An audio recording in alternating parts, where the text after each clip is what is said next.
Baik teman-teman, mohon maaf ya, tadi lagi setting kameranya jadi agak lama. Langsung aja mungkinnya. Assalamualaikum warahmatullahi wabarakatuh. Waalaikumsalam warahmatullahi wabarakatuh. Waalaikumsalam. Alhamdulillahirabbil alamin. Kita dapat berkumpul lagi pada mata kuliah manajemen pendidikan anak tunagrahita.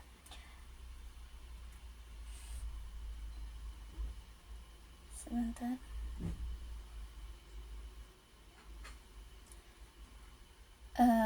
Kami dari kelompok 3 yang beranggotakan saya sendiri, Lilin Syafna, lalu ada Airida dan Azhar.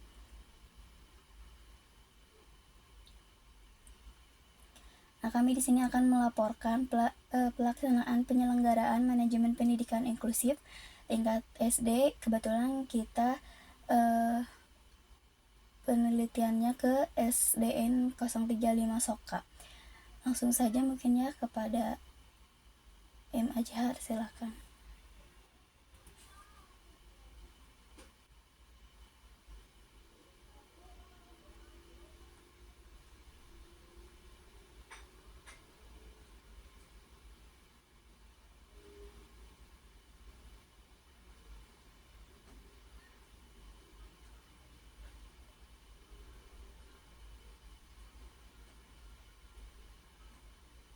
Baik, Lin mungkin itu maksudnya saya. Baik, yang Oh, pertama iya. ada pengertian pendidikan inklusif. Pendidikan inklusif adalah sistem penyelenggaraan pendidikan yang memberikan kesempatan kepada semua peserta didik yang memiliki kelainan dan memiliki potensi kecerdasan dan atau bakat istimewa untuk mengikuti pendidikan dalam satu lingkungan pendidikan secara bersama-sama dengan peserta didik pada umumnya menurut Permendiknas nomor 70 tahun 2009. Berdasarkan regulasi tersebut, setiap satuan pendidikan yang ditetapkan sebagai sekolah inklusif wajib menerima peserta didik berkebutuhan khusus tanpa diskriminasi. Dalam praktiknya, adaptasi pembelajaran di sekolah inklusif mencakup penyederhanaan materi ajar, penggunaan media konkret, dan multisensori, penyesuaian target capaian kompetensi, serta modifikasi instrumen evaluasi. Friend and Barsak 2019 menjelaskan bahwa guru yang efektif dalam kelas inklusif adalah guru yang mampu merancang pembelajaran yang berdiferensiasi, yaitu pembelajaran yang mengakui bahwa setiap siswa belajar dengan cara, kecepatan, dan gaya yang berbeda-beda. Selanjutnya, di sini ada gambaran umum sekolah. Untuk profil sekolahnya, nama sekolah SDN 035 Soka, Kota Bandung. Alamat sekolah Jalan Soka nomor 34, Kecamatan Sumur, Bandung. Jenis sekolah, sekolah dasar penyelenggara pendidikan inklusif. Dukungan eksternalnya ada unit layanan disabilitas ULD Dinas Pendidikan Kota Bandung. Jumlah siswa ABK-nya ada 7 siswa, ditambah 7 GPK atau shadow teacher. Lalu untuk jumlah siswa regulernya itu ada 1077 siswa dan jumlah gurunya ada 46 guru plus 9 pegawai. Untuk narasumber wawancaranya kita mewawancarai kepala sekolah, wali kelas, GPK, dan juga orang tua murid.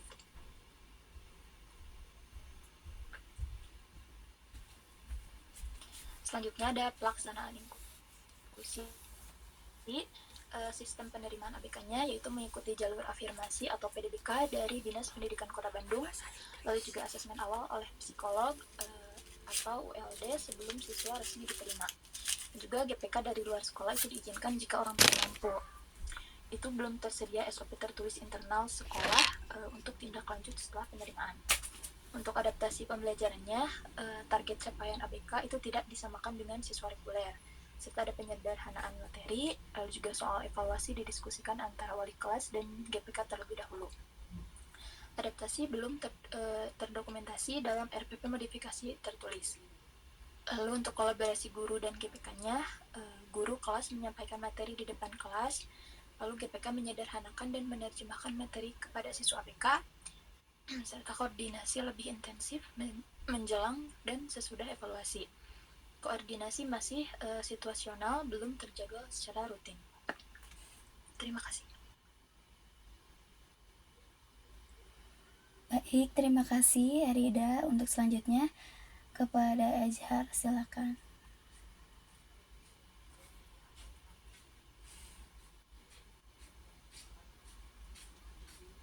Baik, terima kasih kepada moderator. Selanjutnya di sini ada layanan siswa APK. Yang pertama yaitu pendampingan harian GPK, yaitu cek kondisi emosional dan fisik GPK, memastikan mood anak sebelum mulai belajar. Selanjutnya ada sederhanakan materi dari guru kelas, dijelaskan ulang dengan bahasa lebih mudah dipahami siswa APK. Selanjutnya ada fokus pada pemahaman inti, target bukan persamaan capaian, tapi memastikan APK mengerti inti materi. Selanjutnya ada dorongan kemandirian, anak diberi kesempatan mandiri dan berinteraksi dengan teman, tidak bergantung pada GPK. Dan yang kedua ada program pembelajaran individual ataupun PPI, yaitu PPI formal belum tersedia di SDN 035 Soka. Pendampingan bersifat adaptasi kontekstual tanpa panduan tertulis. Layanan tidak dapat dievaluasi secara objektif dan terukur. Yang ketiga ada penanganan hambatan belajar. Pertama itu hambatan utama yaitu comprehension atau bisa membaca secara teknis ataupun decoding, belum memahami makna bacaan. Selanjutnya ada strategi GPK, pertanyaan pemandu untuk mengulas makna kalimat dan konteks materi. Dan yang terakhir ada wali kelas mendukung dengan penjelasan bertahap dan konsultasi ke ULD.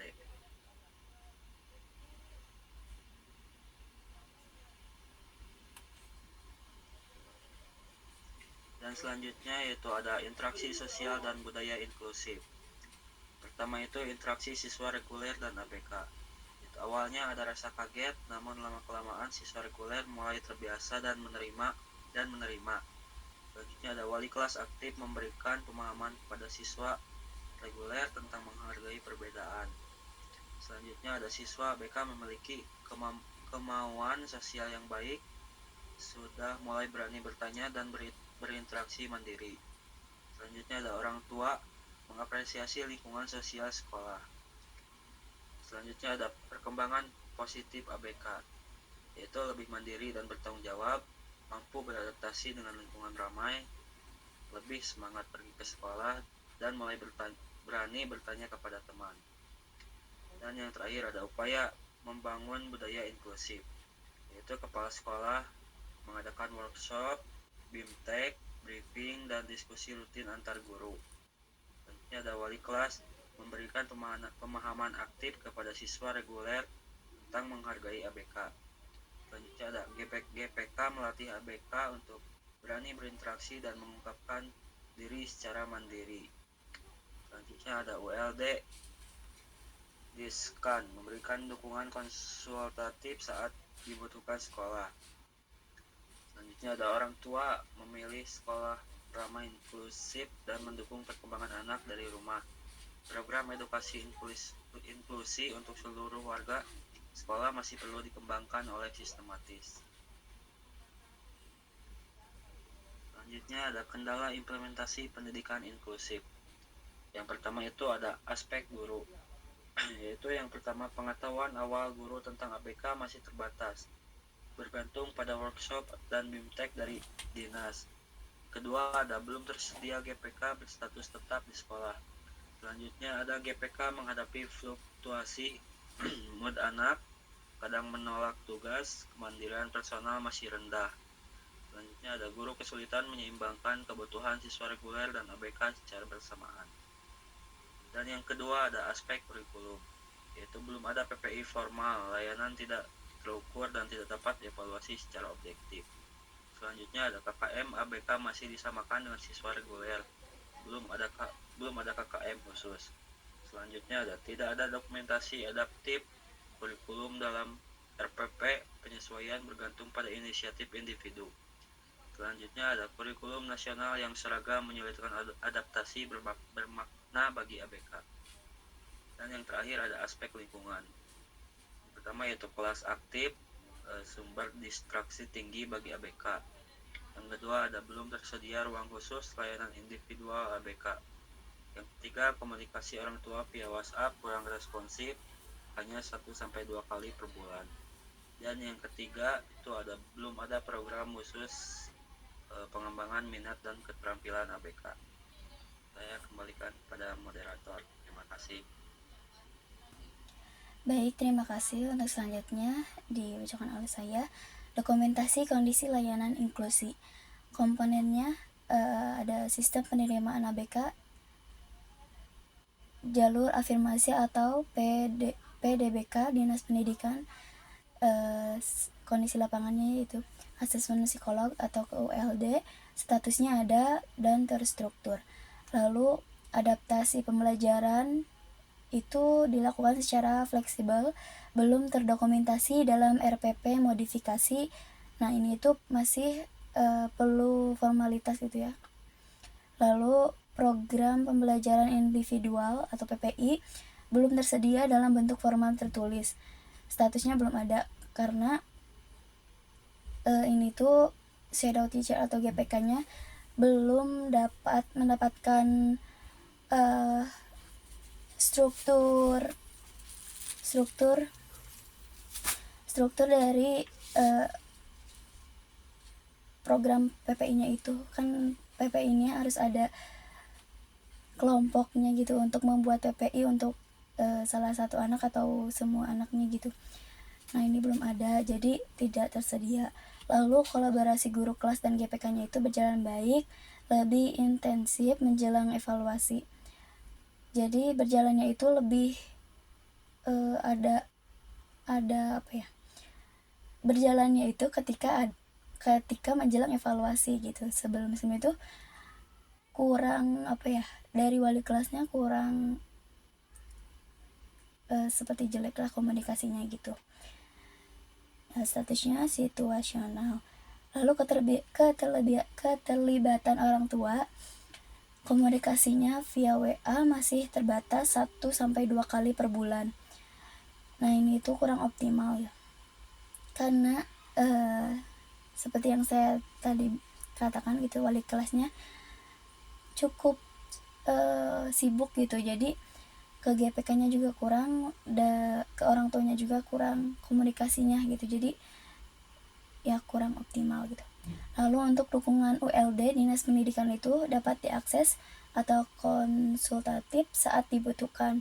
Sudah berjalan ini itu sebenarnya, tapi ya karena komunikasinya itu kurang bagus, jadi tidak ada informasi kepada GPK dan orang tua untuk misalnya dalam 1 bulan mengasesmen lagi atau ya memberikan fasilitas yang lebih bagus gitu kepada anak ABK-nya. Ya, jadi seperti itu. Lalu fasilitas khusus ABK-nya itu belum ada ruangan layanan individual. Jadi semua di kelas reguler ya. Dan kebetulan juga yang kami dapatkan orang tua salah satu ABK-nya itu yang tidak berat ya, jadi aman-aman aja gitu di kelas bergabung dengan reguler, jadi tidak membutuhkan kelas khusus gitu. Nah, untuk yang mungkin sedang ya belum tersedia. Lalu sistem penilaian atau KKM-nya itu, KKM ABK itu masih disamakan dengan siswa reguler. Nah, ini itu perlu disesuaikan juga ya, tapi belum ada pertimbangan juga dari pihak sekolahnya gitu. Nah, kesimpulannya pelaksanaan inklusi penerimaan ABK itu sudah berjalan melalui jalur afirmasi, adaptasi pembelajaran dilakukan fleksibel, dan kolaborasi guru GPK berjalan secara substansif namun belum terdokumentasi secara formal. Nah, iya betul, ini dokumentasinya itu sangat apa ya, tidak optimal banget gitu. Jadi kayak hanya formalitas aja, ada GPK, ada anak ABK gitu, ada ULD gitu. Lalu layanan siswanya pendampingan harian GPK itu sudah baik dan responsif, namun PPI formal belum tersedia sehingga layanan tidak terukur dan tidak dapat dievaluasi secara objektif. Lalu ada interaksi sosialnya. ABK menunjukkan perkembangan positif seperti siswa reguler sudah mulai menerima keberadaan ABK. Lalu ada budaya inklusif sedang dibangun namun perlu lebih sistematis. Dan ada kendala utama ketiadaan PPI. Nah, menyamaratakan KKM, lalu minimnya fasilitas khusus, belum adanya GPK tetap. Ini maksud dari belum adanya GPK tetap itu di sekolah ini ada GPK, semua anak ABK-nya itu mempunyai GPK, tapi GPK-nya tidak ada yang stay di sekolah gitu. Nah, dari wawancara wali kelas itu kami mendapatkan informasi bahwa si guru-guru yang kelasnya ada ABK-nya itu sangat membutuhkan GPK yang bisa memberikan informasi yang lebih gitu karena kan kalau memang di sekolah itu diberikan fasilitas kayak BIMTEK atau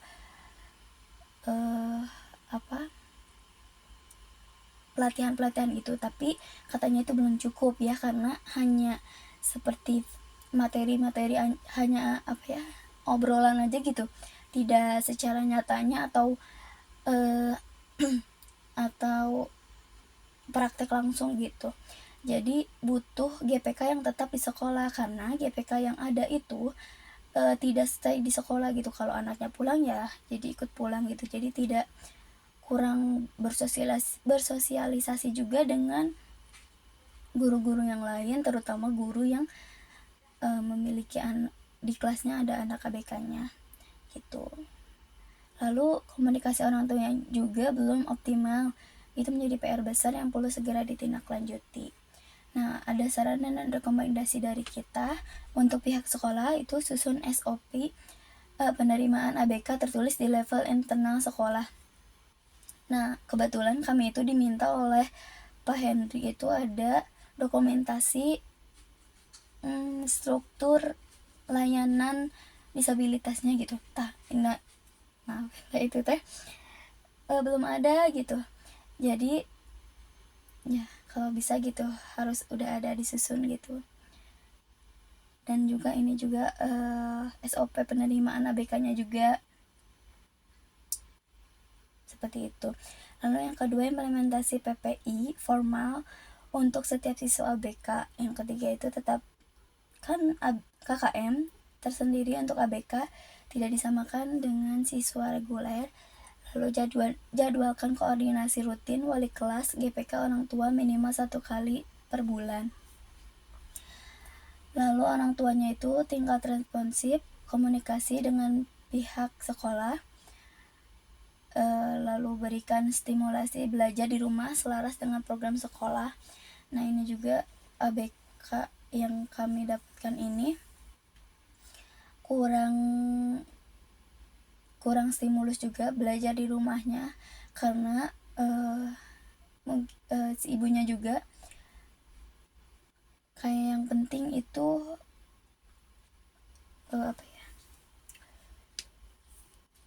mandiri untuk dirinya sendiri gitu. Kalau untuk belajar mah nggak apa-apa gitu, tapi ya itu juga harus diberikan stimulasi gitu. Lalu yang ketiga, aktif berpartisipasi dalam penyusunan PPI anak. Lalu ada guru kelas dan GPK itu dokumentasi adaptasi pembelajaran, dapat RPP modifikasi dan catatan harian. Lalu yang kedua, susun PPI kolaboratif bersama kepala sekolah dan orang tua. Lalu kembangkan ragam strategi penanganan hambatan belajar berbasis bukti. Lalu penerimaan dan dinas pendidikan itu tingkatkan frekuensi kunjungan ULD ke sekolah inklusif secara terjadwal. Nah, ini itu saya dapat informasinya, ULD ini ke sekolah itu 1 bulan 1 kali, karena ULD-nya itu setiap kecamatan jadi satu kecamatan teh hanya 2 orang atau 3 orang gitu, sedangkan di satu kecamatan itu banyak sekali sekolah gitu, jadi tidak kurang kurang optimal juga karena kekurangan tersebut juga gitu. Lalu yang kedua, perluas pelatihan inklusi bagi guru reguler seperti pelatihan PPI, adaptasi kurikulum, teknik pendampingannya. Yang ketiga, dorong sistem penilaian adaptif dan ketersediaan GPK tetap di tiap sekolah inklusif. Nah, mungkin ini dokumentasi observasi kami lingkungan sekolahnya. Lalu ini program inklusinya, ini tuh program Bujaka. Jadi setiap kakak kelas itu kayak nuntun adik-adik kelasnya gitu ke kelasnya, khususnya untuk kelas 5 dan 6 itu mendampingi anak kelas 1 dan 2. Nah, program ini itu katanya inklusi karena tidak membeda-bedakan sesama siswa gitu. Lalu ini kegiatan pembelajaran di dalam kelasnya.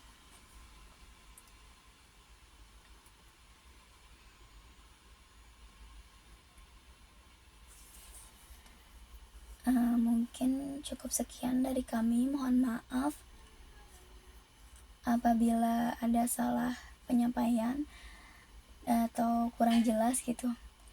Assalamualaikum warahmatullahi wabarakatuh. Waalaikumsalam warahmatullahi wabarakatuh.